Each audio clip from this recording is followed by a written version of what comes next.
Hey, the band's really having a good time today. Yeah, Vlasta, you're a national treasure. I think that was Vlasta Krček and the Polka Boys, if I know my polkas correctly. It's a digital rights-free Definitely Vlasta polka then, music. yes. Yeah. She's right up there on Mount Rushmore. She's on the backside. Yeah.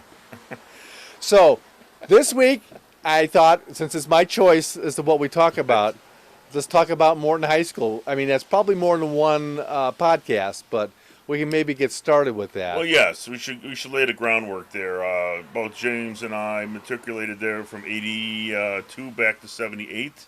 We did four straight.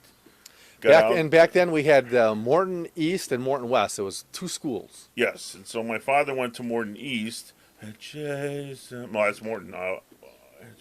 Oh, no, it is. That's the Morton East School. At JSM, we have a school for you and I. That was Morton East. My dad would sing it whenever I go, what's the Morton? JSM. And they loved that song. Well, that was the first Morton, and then they built the Morton West. And then after we graduated, they combined it back to one school with different campuses. Yes. So theoretically, you could take classes at one building and at the other building.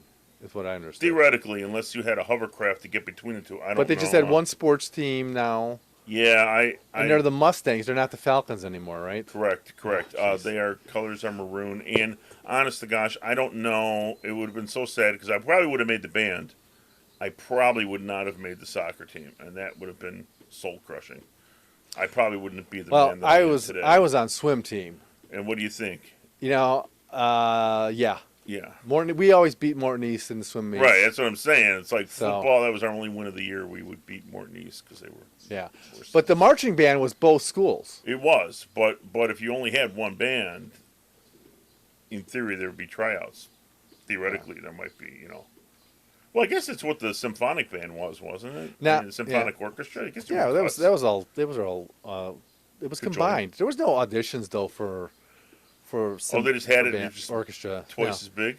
Yeah, they just combined everybody. You had rehearsal there once a week. You go to Morton East into the orchestra hall there, and that's where they had the concerts because they had the beautiful stage. Do you remember acoustically perfect? Yeah. Do you ever remember going up above the stage, climbing up, and going? No, I am more terrestrial based. I am not a man of great heights. Oddly, you'd think that as a guy who's actually bungee jumped into the Zambezi River. I was not a really big climber. I just, if it happens naturally, that's fine. I'm not looking for a ladder to go get higher and look down. No. All right. The thing I remember about Morton is there was groups of kids. There was the greasers. Yes. The Italians. The caste system of incredibly white. The Italians. Suburbs of the Chicago. Jocks. Yes. The Dago boys, we would say the Dagos, the greasers. And then I was in the group that had pennies thrown at them and books knocked out of their hands in the hall. They would be the nerds, I guess, yes. Geeks, I don't know. Geek Squad. Before there was Geeks, we were probably the original Geek Squad. We had IBM card readers and then into Trash 80 computers. We were probably the original Geek Squad. Yeah. And basically AV Club rejects. Hang on, big train coming. I think with these microphones we're okay. No, we're not. Yeah. That's what you enjoy here along the Burlington is on the commuter line you get to see all humanity. Yeah, that's the thing about doing things here on the porch. Yeah, we're live. This is the Creative Porch. That's what happens. It's both a workplace for me and a rest place. With the zero gravity chair, I've had some very nice naps out here.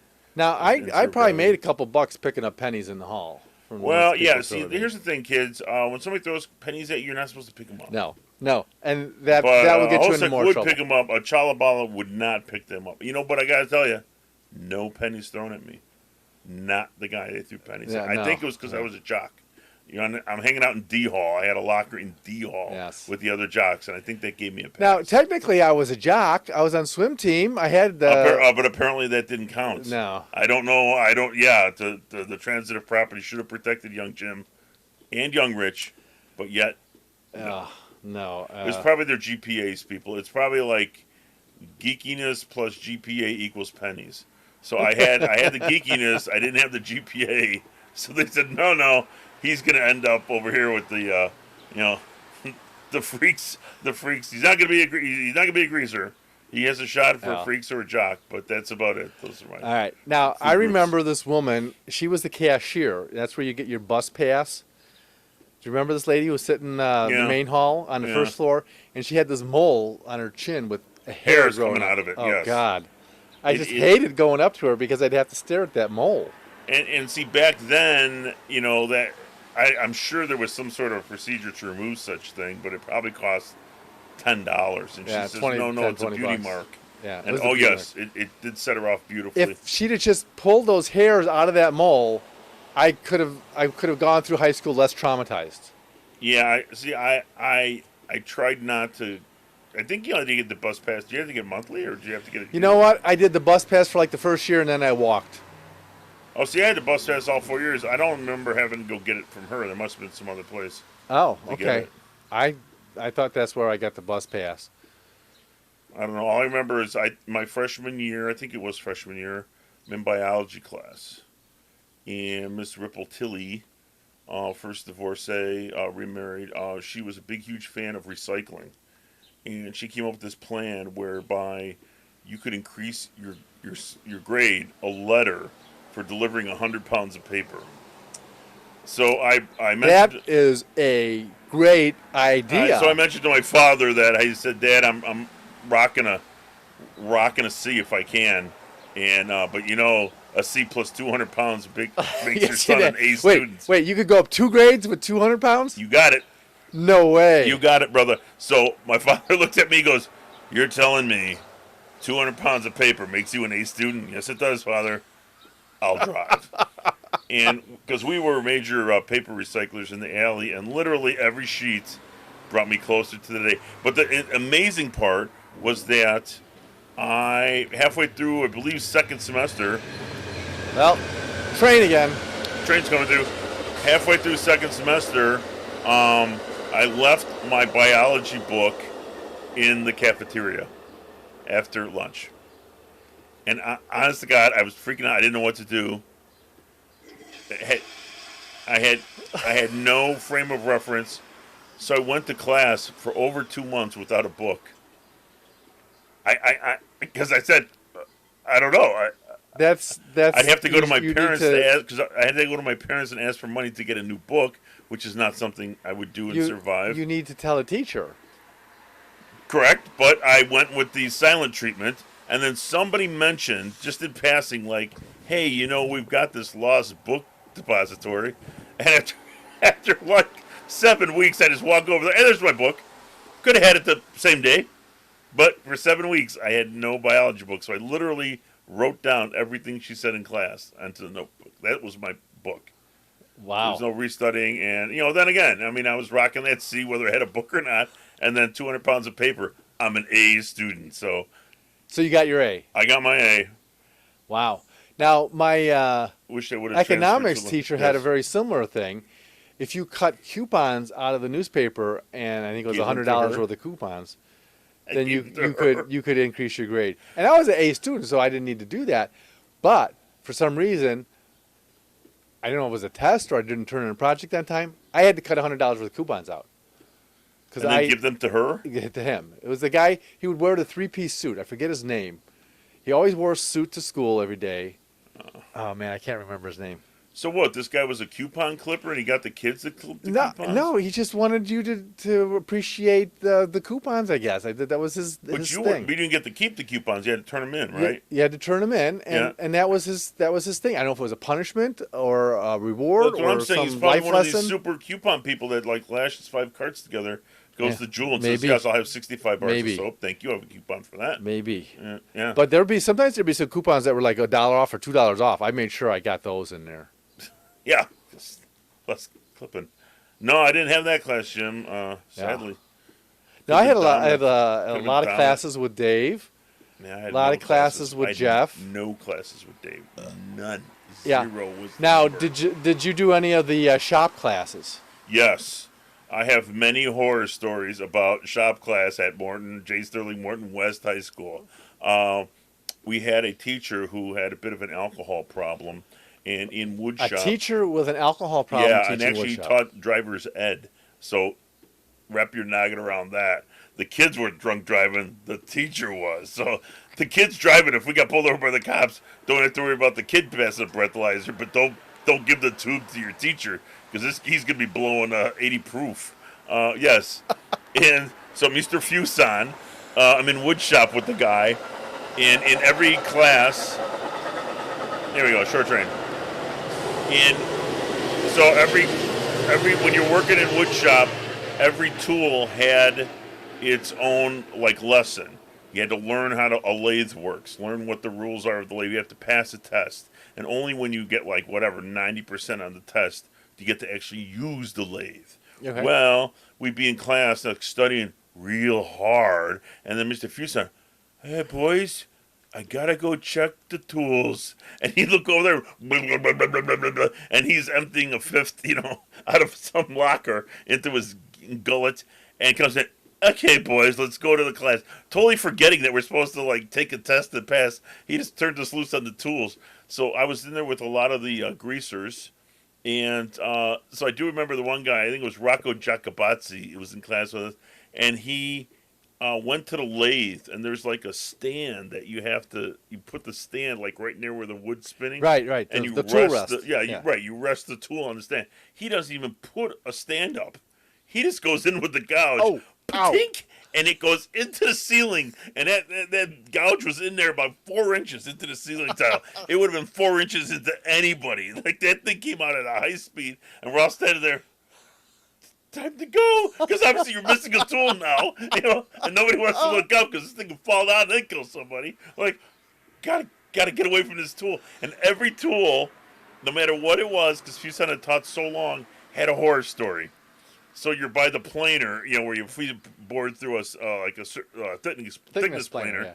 And he's like, "Don't stand right behind it." It could kick 1972, yeah, keep standing right where you're at.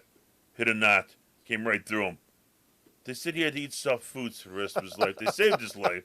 He did not die, but he could not eat solid food. He was eating like mush the rest of his life. Then go to the bandsaw. Don't stand there. Yeah, it was 64. Yeah, I just started teaching. Bink! The bandsaw breaks right through the kid. He ain't eating soft stuff no more. He ain't around. Yeah, they went right through him. All his internal organs. And you're like, what kind of class am I in? Excuse me, boys. Time to look at my tools again. These trains are killing us. We are back on the commuter line, Jim. That's progress. That's right. Yes. That's now showing you that the virus is not won, and they're actually slowing down to let people out here. I would love to know who's getting on these trains because I sure don't see a lot of people doing that walk. But anyway, yes. So had this drunk, and they would say, "Okay, boys, now for some behind the wheel. Let's go." You realize, we had a lot of stuff going on. The teachers and stuff had more, but yeah, the drunk shop teacher, that was a classic, an instant classic. And then there was this guy, Vince Citro. I think he was a year younger than us. And Vince Citro. I was actually I was actually going to go to trade school up until my dad died when I was a sophomore. So I was taking these shop classes like this is my career. And Vince was he got picked on a lot. He was a fat kid, looked like Ralph Wiggins from The Simpsons. And every class, every time, one of the greasers would grab a handful of wood shavings and throw it down his shirt. And he's one of these kids that wore a white T-shirt, like a white undershirt, and then a shirt over it.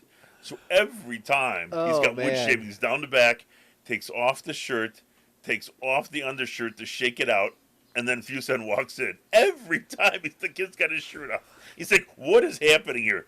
Nothing. And then the times that they wouldn't throw shavings down the back, they brushed his hair with a wire brush that they used to clean the tools off. They combed his hair with it, like lighting his scalp on fire because they're brushing somebody's hair with steel tines. Yeah! It's like, welcome to Tuesday. Okay, yeah, that never Tuesday happened in honors biology. Yeah, I was going to say your AP biology probably AP chemistry, no, we weren't throwing acid down somebody's shirt. I saw Steve over the weekend, and he actually has a foot problem. He had a little foot surgery by Tim Lanfit. Do you remember the story of Tim Lanfit?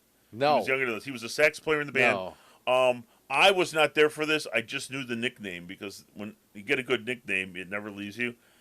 Tim Lanfit was called the Torch because apparently he was in some kind of lab class and one of the Etna burners fell over starting a small fire, and he decided to put it out with alcohol. And he just, oh, this must be alcohol. Jeez. Whoosh! Burned the entire lab table and everything that was on it. The green lab table, gone. So they started calling him the Torch. He was a janitor back when we had all had jobs as the District 103 janitorial crew, and so I got to work with the Torch for one summer. Yeah, and now he's a podiatrist. Go figure. And he's operating on Steve Yerk. He operates on Steve Yerk, and there's some kind of a callus that needed to be ground down, or yeah, I think they put him on the grinder and they got it down. 1/6 of an inch, 1/18 of an inch, whatever. Could have run his foot through the thickness planer. The thing I would have guessed would he was like having a toenail removed because it had a bad fungus or something. No. Apparently, as a runner, there are buildup. You get a buildup. I would know. Yeah, I'm not a runner either. Did I ever tell you the story of running? And not that I have a ton of stories because I do. I was a freshman at Aurora University on a soccer scholarship. Wait. This is not Morton stuff, man. I know. This is what's going to happen all the time, people. We're going to digress from. We're going to digress for a second. So anyway, we got into running. So wait. We have to have a digression sound effect. Okay. There you go. So I'm at Aurora University on a soccer scholarship. First day when mom and I unloaded all my stuff into my little dorm room and had to kiss mom that terrible goodbye as she drives away those low 60 miles away from home. Because you didn't have a driver's license. I didn't have a driver's license, and it was only Aurora, Illinois, which is just on the train line here. This Burlington would have took me home every day if I wanted to. Anyway, so I thought there's a soccer meeting, and I thought, the guy's like, oh yeah, whatever, we're just gonna hang out, talk about some stuff, and just wear shorts and shoes, whatever. The surprise was anybody that didn't know that your first day on campus, you get to run 4 miles, and he wants you to run 4 miles in 28 minutes. And I'm sitting there going, man, if I could run 7-minute miles, man, I'd be in the Wanamaker class. I'd be working the Wanamaker mile. What do you mean 7 minutes? So it was horrible. I think I ran them in like 45 minutes, but I was not 45 or 50 minutes. I was not the last runner, so I felt like, okay, they're not going to cut me on the first minute. After 3 weeks of soccer practice, before school started, before classes started, they had another running test right before Labor Day when school's going to start. Yeah. I ran 30 minutes, 30 seconds. I passed 9 dudes. I ended up being like 4th fastest guy on the team. Never mind that. I accidentally pressed the theme music button. Okay. So. Oh, don't worry about that. I'm pushing the buttons because our director skipped out on us. She quit. No, but anyway, we're doing it ourselves this week. I ran 30 minutes, 30 seconds. I crossed the tape, and I blacked out. So apparently, they threw water on me to bring me back around. So literally, could you run until you passed out? Yes, I did. 30 minutes, 30 seconds. I blacked out. I literally get the tape into the ground. That's it. Throw some more. And they go, you were so fast. You were past the dudes. You're the 4th fastest guy in this team. And I'm like, that's unbelievable. Until you get to the end, and then you're like zero. Well, no, I didn't pass out right at the beginning. But yeah, I was done running. And first game, I scored 2 goals. I really thought I could have been something. And then that was it. I got benched for the season.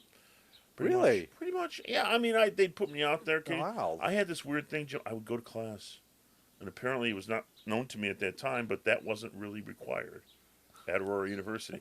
Apparently when you're on a soccer scholarship, you're a soccer player. Soccer, and I said, well, I kind of got to get this degree, some kind of transfer credits here or something. And not going to happen. So, yeah. It was a horrible thing. But back to Morton. I was on soccer team there, too. It was fun. There was hazing. There were pennies. Jim got pennies thrown at him. There were creepers in the band. Creepers. My gosh. Ed Petiti. Music camp. Yeah, kid lost all of his underwear by the third day. Yeah, so basically a creeper is where they get yanked by your underwear until it... apparently, you're just supposed to get yanked by your underwear. Full stop. But apparently, if you are so deserving, they would yank you until your underwear ripped through the Y incision. And so... young Ed, within 4 days, had lost like 7 pairs of underwear and was running around in his bathing suit. Yeah, and the bathing suit was worse because that won't tear. Right, That's just going to cut into you. You can't creeper me anymore. I'm out of underwear. It didn't matter. No. he got yanked in a bathing suit, and I'm sure he was scarred for life after that. I mean, I was scarred just being in a room with a kid getting yanked that much. He had it coming, though. I will say. I mean, you got to straighten up, man. Now, where was music camp? Was that out in Naperville? North Central College in beautiful Naperville, Illinois. Yeah, that Still there. was a fun time. Still I can't remember too many horrible things other than the. Oh no, creepers. I was a pie eating I was undefeated pie eating champion. But yeah, no, it was this time at band camp, and for 1 week. This one time at band camp. One time at band camp we had the Olympics. We would learn how to march, and then once you learned how to march, you could beat on the younger kids who didn't know how to march. And I remember one time you would line up, the marching band line up. Rich gave me his trumpet, and I took his place. And I just was playing screech notes and didn't all, because we're identical twins, and they didn't know. It wasn't Rich. They wouldn't know. And that was hilarious. Another time, we're in a small choral group, or what do you call that small trio? Chamber orchestra ensemble. Group. Chamber orchestra group. So the director leaves for a minute. He's got to go do something. So I say, hey, listen, when he comes back, instead of playing the piece, let's start doing a round of row, row, row your boat. So we figured out the music. I said first violin starts, and seconds, and violas and cellos. So the conductor comes back. He gets his conductor. He's going to start conducting. We go, row, row, row. And it was hilarious because it took him about 5 seconds to figure out what we were doing. Yeah, and then the 6th second, called your parents. And No. He thought it was funny. He thought it was funny. We got away with it that one time. Papa Joe. Yeah, that was, that was Dvorak, wasn't it? Dvorak was our orchestra director. Yeah, it was Papa Joe at the end. I don't know who was. Yeah, it could have been Old Man Dvorak when we started. Yeah, with that little pencil-thin mustache. Yes. Quite the Errol Flynn of him. Yes. Band camp was fun. Yeah. But that too. I mean, it was at a time when there were hazings, there was aberrant behavior. Like right now, all the people would be in jail for sexual assault. They would just be taken away. Well, that was what. And was you'd fun have about to it. have a poor little safe space for Ed Petiti to sit, so he could, recover That's true. No from the matter how trauma. dorky he was, you couldn't address it. And now, back then, you would just have it addressed, and many times apparently. I think it made us better people. Well, I think the window to the world was wider open back then, because there was nothing that happened at band camp that didn't happen later in life. And if you had been exposed to it at band camp, and you were 25 years old, and that's the first time you saw something crazy happen, you were at a disadvantage. Yeah, definitely. So I think, our eyes were open to the realities and inequities of the world at a much earlier age. Yeah, because of that. Who could go to camp, who can't go to camp, what happens at camp, what happens to your stuff at camp. Yeah. Here comes another train. Yeah, this sounds like a freighter. Oh, he's got a bell ringing. Oh no, the bell is the commuter line. I used to be on the train every day. I tried to get the 315. It would get me. Wait. There we go. It would park me at 4 o'clock. Right here, I get 315 downtown. Home by like 4:54. I could walk over here in 3 minutes and be done by 4. What else do I remember from high school? There's so many things. This is going to have to be more than one topic. Yeah. But... there's the food fights. Oh, yeah, lunchroom. Lunch. So we had 5 lunch periods, half hours, and then sometimes you had a split class. So you go to class for half hour, then lunch, then the class. Yeah, I never had that. I think I maybe had one of those in my whole time. But I remember one food fight. I was not an instigator of the food fight. I was not a participator of the food fight. I was not a participant. I was an observator. Was that when Dave got arrested and hauled down by Negro? That was when we were TPing the houses and Lions. No. You'd be incorrect, Jim. No. So there was a food fight at Morton. And Dave Koslance got arrested. Yes. We were there minding our own business with the dork squad, the geek squad, and somebody yells food fight, and then out of the atmosphere, you see somebody you open up a half a pint milk carton of chocolate, and you put your finger in it, and when you throw it, it cartwheels so it literally it's like a pinwheel of milk flying across the room. It's coming right at us. It's gonna land right at ground zero, gonna decimate everybody. Dave, National Merit Scholar winner, is standing up, and he deflects it with his arm, thus by saving all his compatriots from much. And we had this narc, paraprofessional, Old Man Megro. Paraprofessionals. I remember Old the Man Megro paraprofessionals. with his DA haircut, with the big duck's ass, with the Brill cream in it. Sees Dave deflect the milk carton. He goes, "I got you. I got you. Food fight. You're going down." And Dave's like, "Take me, old man. Let's go." So Dave gets hauled down to the dean's office, and Megro's like thinking he's got the exclusive of the year. And Dave sat. I don't know how long he had to sit there, but man, he sat there and he let Don Steiner have both barrels. He was like, "Listen, I'm a National Merit Scholar winner. I'm like the top guy you got in this class. You got mayhem happening in this piece of crud over here." And so Dave ended up writing this big long letter, like addressing all the inequities in the history of Morton. And as it turns out, many years later, I was talking to my cousin, who also matriculated at Morton West High School, but he, I think, was almost in the first class. He's 12 years ahead of us. He had Old Man Megro as a professional. He goes, "I remember that guy. The hair, the duck's ass. Yeah, that's him. Old Man Megro." He was an old man back in like the 60s. I'm going to have to find a picture of that haircut and put it in this video so people know what the heck I'm talking about. It's a little, like, it has a hook in the back. They're like, you can literally hang a shirt on it. It's like, because it just curls in the back, and that's the DA haircut back from, when Lenny and Squiggy and all the rest of the cast of Sha Na Na made it so popular, back in the doo-wop era. And I remember if you wanted to buy a milk, you had to go to the cashier, you give her your nickel or your dime, depending if you want nickel for the half pint, dime for the full pint. Yes, nickel for the half. And then you'd have to go over to the milk counter, and then you'd get your milk. Yeah. I don't think, I maybe bought lunch there a couple times, but my mom always made lunch. Oh, I don't remember food. All I remember is having a nickel or quarter or something, like a quarter, and it was a half pint or a pint of chocolate milk and a chocolate glazed donut. Oh, and so I was pounding in the sugars just to stay alive. And I think it was that same Ripple Tilly, that biology teacher, says, by like, I had her last class of the day. I was out of my gourd, and I was just bouncing off the wall. She's like, "Well, what do you eat for lunch?" I'm like, "Well, sugar-coated sugar bombs, and then some chocolate, And then what do you happen when you go home? Oh, Kool-Aid, yeah. How much sugar in that? All of it. What are you talking about, lady? I put the water right in the whole bag of sugar. What do you mean?" She's like, "Hey, you may want to back off that sugar thing." I don't know. I'm just saying. You seem a little wired. What are you talking about? What are you talking about, woman? I gotta go now. Huh? Now, the only bathroom I used in Morton, if I had to, I usually tried to go before or after, was the one outside the cafeteria, right by the auditorium. Yeah, I have no recollection. I'm sure because I heard so many horror stories of people going in the bathroom and getting assaulted by greasers or Italians or whatever. Getting a swirly. I was afraid of the swirly. I think. And there's kids who got the swirly. I think. I'm with you on that. I have absolutely no recollection of ever going to the bathroom at Morton. I don't know. I was younger then. Maybe I had the capacity to hold it.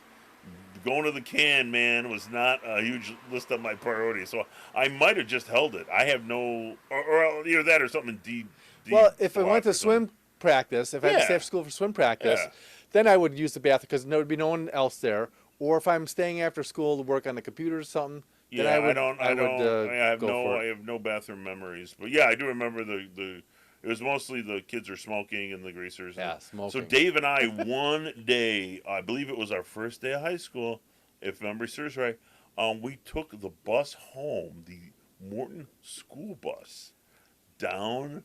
A Morton school bus. Morton school bus down Harlem Avenue. Not the RTA. No.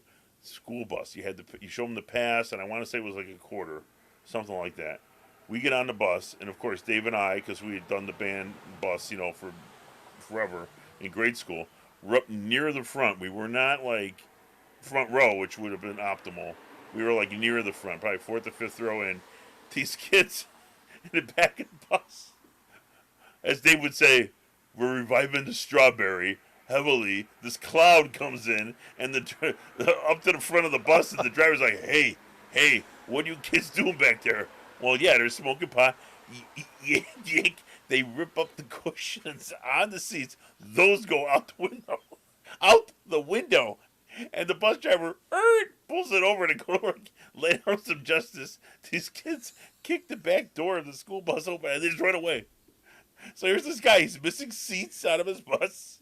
The the emergency doors kicked open, so that's going off, with lights and whatever, and and eventually, obviously, we got the whatever, probably Harlem and 40th, and then we had to walk all the way from Harlem home.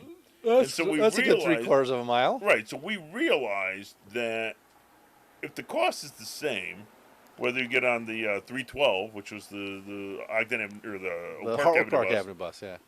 The 312 was a quarter or 40 cents or something like that, but it was like with civilians, none of the your fellow troopers, and so we just thought, so we would walk from Morton, whatever, it's 3.5 blocks to Oak Park Avenue to catch that bus. Yeah, and you'd wait by the pharmacy. Yes. And I would sometimes, if I had an extra nickel, I'd buy a little mint. Yeah, that they had there. Something, but it was so much safer than actually getting on the actual school bus, because there was just mayhem. Because it was those kids from Lyons, because that bus went down, and the reason we got off at 40th is because it made that bend, and it took anybody would take them down here. It'd probably head down Ogden Avenue or something close to it, and they would be coming down into Lyons and probably Brookfield, because Mark Ream went to Morton, so he could have taken that bus too. Yeah. Well, I ended up just walking a lot of times home. Yeah. Because one, I was saving the quarter. Yeah. I was saving, because the parents gave you the money for the bus no matter what. Yeah, and I I look at that walk now, and there's no way I would do it. No way. Well, and here's the thing. I would run. All the time. This is my running story. I would run it. Because I wanted to get home fast, because I had things to do. There's cool things. So I got to the point I could run home in about 15 minutes, which is 2.5 miles. So what's that? That's 6-minute miles. Yeah, wow. I never. So we did in gym class once. They had us run a mile. Yeah. I got a mile. That. I could do that. So I'm running it, and there's these kids on a track team trying to pass me, and I just kept putting down more speed. Yeah, well, you were tall. I think you had advantage in height. I did not get tall till maybe senior year. No, there was a height thing though. You were not average height. I started high school at about 5'2". I ended at 6'6". Yeah, I'm not buying that. That's true. It was 6'5", 6'5" and a half. Listen to this. This is anyway. They were always tall. So the track coach says, "Hey, you want to join the track team?" I said, "No, I got swim team. That's enough for me." We're done. Yeah. And then all those guys breathed a sigh of relief. There you go. Yeah. Yeah. No, I remember walking with Dave, and he would have his clarinet and every book and notebook.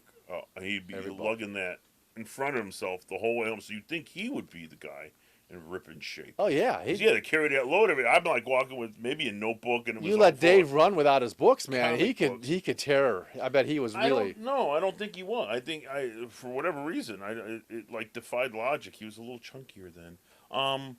But yeah, you'd have thought he'd been in the best shape of his life from carrying all that load. And I don't even remember taking books home. I don't have any recollection of really doing that, and I don't think it was really required. If you were an average student, okay with being average, I don't think books are required. You could do your homework during study hall or lunch. If you had to. I mean, it wasn't long. Or get in early. Yeah. Well, I wasn't in any AP classes. Nobody was really pushing the bar. So all I had to do was stay one step ahead of Vince Citro and the other Greasers, Freaks, and Jocks, and then I was in it. Yeah.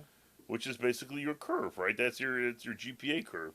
You don't need to be the top student. You just got to be one step ahead of the other losers, because as they push them down, you seem to rise to the top. Which is how life is, really. Stay one step ahead of the losers, people. That's your tip of the day.